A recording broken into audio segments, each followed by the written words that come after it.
hi friends नमस्कार जय जगन्नाथ मुझे आज किसी कदली नहीं जोटा कि गोटे बढ़िया जिनस बनइबा जे कदली तो समस्त को पसंद एते लगे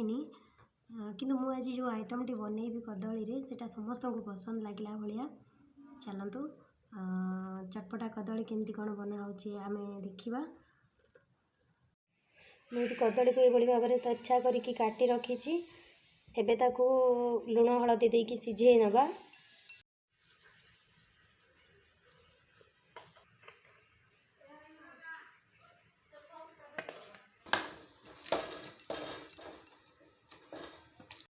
कदली अधा अधा सिझी गला अधा सिझी अवस्था ही मुझे बाहर करनेबी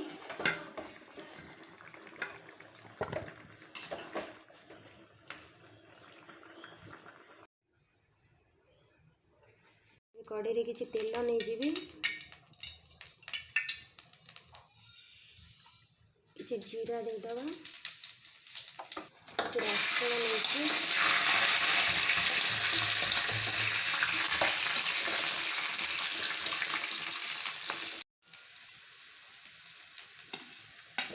पियाज देदबा पियाज को टे बड़ बड़ खंड कर काटी पियाज सीझी आसलानी ए टमाटो पकई दूची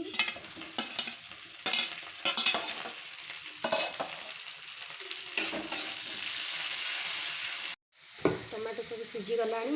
कदली को दे दूची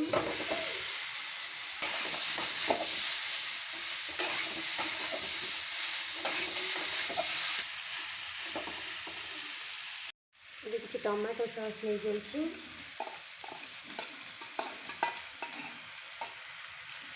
ग्रीन चिल्ली सॉस नहीं जाइए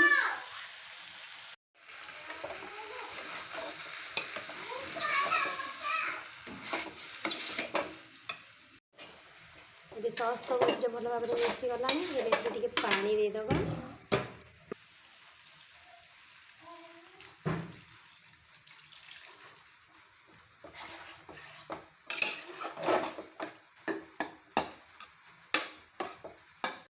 ये किसी लुण दे दूची कदली सीझेला बेले लुण दिया तो से को देखिकी खूब कम लुण मुझे ये किसी कटा कंचा लंका दे दूची आ किसी लेंबू रस दे दूची एबे मुझे गोटे मैगी मसला दे दूची आ चुली पूरा बंद कर दूची एबे हमर चटपटा कदली पूरा रेडी हो जाइए